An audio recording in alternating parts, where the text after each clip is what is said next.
আমাকে বাঁচাও, আমাকে বাঁচাও, আমাকে বাঁচাও। কে কোথায় আছো? আমাকে বাঁচাও, আমি চিপা পড়ে গেছি এখানে। কে চিৎকার করছে? আমি তো আশেপাশে কাউকে দেখতে পাচ্ছি না। কে কোথা থেকে চিৎকার করছো? তোমার নাম কি আর তুমি থাকো কোথায়? আমাকে বলো। আমি পুকুর পাড় থেকে বলছি।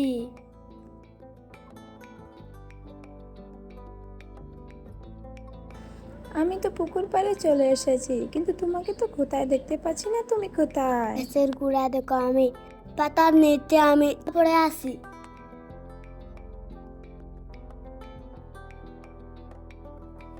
এ কি ব্যাঙ, তুমি কথা বলতে পারো? আর পুকুরের পানি রেখে তুমি এই গাছের নিচে কি করছো? এরপর সেই ব্যাঙটি পড়ে বলে যে পুকুরের সবাই গোসল করতে আসে, যার জন্য আমার ডিস্টার্ব হয়, তাই আমি এই গাছের নিচে ঘুমানোর জন্য এসেছিলাম। আর হঠাৎ জানি গাছ থেকে পাতা পড়ে আমার উপরে চেপে যায় আর আমার ঘুমটা নষ্ট করে দেয়। পাতার নিচ থেকে আমি কিছুতে বের হতে পারছিলাম না। তোমাকে অসংখ্য ধন্যবাদ পাখি। ব্যাঙের কথা শুনে টুনি বলে, ও এই ব্যাপার, তাহলে তুমি আমার বাড়িতে চলো। আমার বাড়ি থেকে ঘুমা গেলে তোমাকে আর কখনো কেউ ডিস্টার্ব করবে না, তোমার ঘুমও ভাঙবে না। ব্যাঙ বলে, তুমি সত্যি বলছো?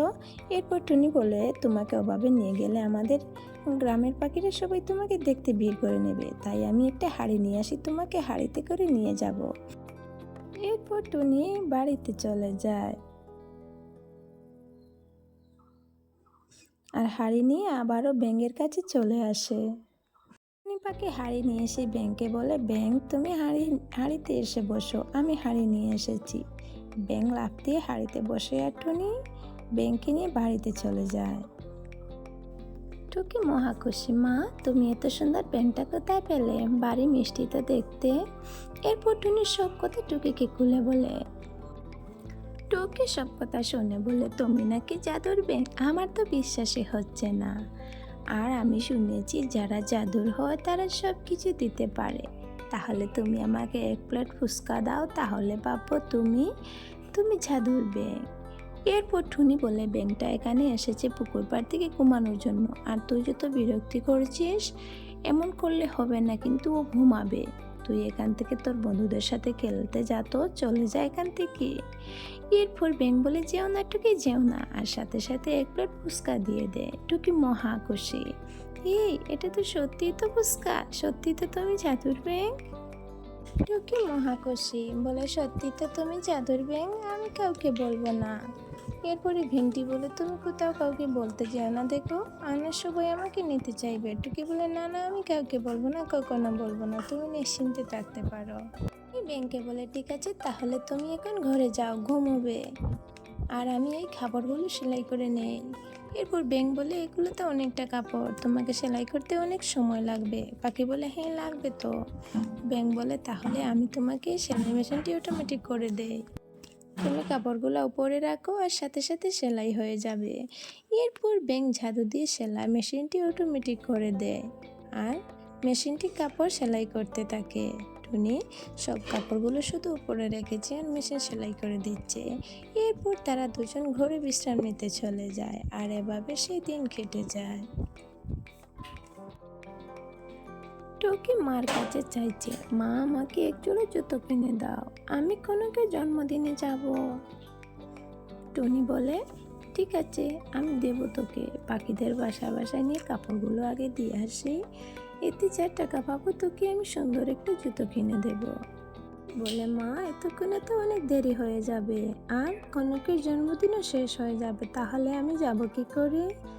আর সাথে সাথে ব্যাঙে এক জোড়া জুতো দিয়ে দেয় আর বলে, টুকি এই নাও তোমার জুতা, এগুলা পরে তুমি জন্মদিনে যেতে পারবে।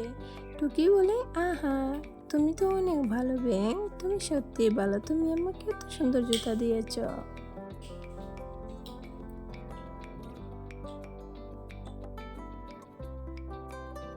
কে রে টুকি, তুই এত সুন্দর জুতা কোথায় পেলি? তোর মা তো এত টাকা নয়, তাহলে তুই এত সুন্দর জুতা কোথা থেকে পেলি? টুকি বলে, আসলে আমাদের বাড়িতে একটি জাদুর ব্যাঙ আছে আর এই জাদুর ব্যাঙটি আমাকে এই জুতাগুলো দিয়েছে। কাকুলি শুনে বলে, জাদুর ব্যাঙ, এটা কোথা থেকে এলো তোদের বাড়িতে? এটা আবার তোরা কোথায় পেলি? এরপর টুকি ভাবতে থাকে, রে ব্যাঙ তো আমাকে বলেছিল না বলার জন্য, আমি তো ভুল করে বলে ফেলেছি, এখন কি হবে? এরপর বলে, আমি ওসব জানি না মাসি, কনক কনক, কোথায় তুই বেরিয়ে আয়। এই বলে টুকি ঘরের ভিতরে চলে যায়, আর কাকুলি ভাবতে থাকে সেই জাদুকরি ভেঙ্গর বিষয়ে। আর তখন সেখানে কালো চলে আসে। কাকুলি বলে, কালো, তুমি কি জানো ওই ওই টুনির বাড়িতে একটি জাদুই ব্যাঙ আছে। দেখেছো কি সুন্দর জুতো উপহার দিয়েছে ওই টুকিকে। ওরা যা চায় সে নাকি তাই দেয়।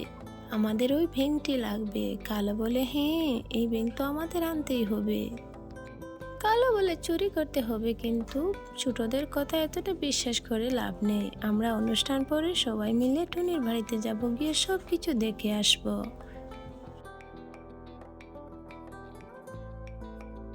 রাস্তায় মোড়ল টুনিকে দেখে বলে, টুনি দাঁড়া, তোর সাথে কথা আছে। এরপর টুনি বলে, কি বলবেন মোড়ল মশাই, বলেন তো, কি জরুরি কথা আমার সাথে। মোড়ল বলে, আমি শহরে গেছিলাম 2 দিন আগে, আর ওখানে গিয়ে খবরে শুনতে পেলাম আমাদের বনে নাকি 2-3 দিনের মধ্যে খুব বড় ঝড় বৃষ্টি হবে, আর আমার শরীরটা ভীষণ খারাপ। তাই তুই গ্রামের সবাইকে এই কথাটি জানিয়ে দিবি, যাতে যার যার ঘর ভাঙা আছে সবাই যেন ঘরটা ঠিকঠাক করে নিতে পারে। টুনি বলে, ঠিক আছে, আমি এই কাপড়গুলা বিক্রি করে এরপরে সবাইকে জানিয়ে দেব। ওই বলে তারা ওখান থেকে চলে যায়। টুনি জামা বানিয়ে সখীর বাড়িতে নিয়ে আসে। বাহিরে এসে বলে, সখী দিদি, তোমার জামা হয়ে গেছে, বেরিয়ে এসো। সখী বলে, ধন্যবাদ তোকে, ভীষণ সুন্দর হয়েছে জামাটা। আমি আমার মেয়েকে এই জামা পরিয়ে বাহিরে ঘুরতে নিয়ে যাব। টুনি বলে, বাহিরে কোথায় যেও না গো, 2-3 দিনের মধ্যে। ইগল দাদা খবরে শুনেছি নাকি 2-3 দিনের মধ্যে ঝড় বৃষ্টি হবে। সখী বলে, আহারে, কি বলছিস, ঝড় বৃষ্টি হবে? আমি তো আর কোথাও যাব না, তাহলে বাড়িতেই থাকবো। এরপর টুনি বলে, ঠিক আছে, আমার মজুরিটা আমাকে দিয়ে দাও, আমি এই মজুরি নিয়ে আমার ঘরটা মেরামত করব। সখী বলে, ক্ষমা কর আমাকে, আমার কাছে এখন টাকা নাই, আমি পরে পেলে না হয় তোকে দিয়ে দেব। তুই বরং অন্য পাকের কাছ থেকে পয়সা নিয়ে ঘরটা মেরামত করে দিস। এরপর টুনি এখান থেকে চলে যায়। এভাবে সারা দিন কেটে বিকাল হয়ে যায়, কিন্তু টুনিকে কেউ একটা টাকা দেয়নি। টুনি মন খারাপ করে বাড়িতে চলে আসে। টুকি বলে, মা, আজকে কনকের জন্মদিনে ভীষণ খুশি হয়েছে। এরপর টুকি দেখতে পায় মায়ের মন খারাপ। বলে, মা, তোমার কি হয়েছে, তোমার তো মন মরা কেন? টুনি বলে, আর বলিস না রে মা, এত করে চাইলাম সবার কাছে, কেউ আমার মজুরির টাকাটা দিল না। শুনেছি গ্রামে নাকি 2-3 দিনের মধ্যে ঝড় বৃষ্টি হবে। চেয়েছিলাম আমার ঘরটা মজবুত করে নেব, এখন কি করব কিছুই বুঝতে পারছি না।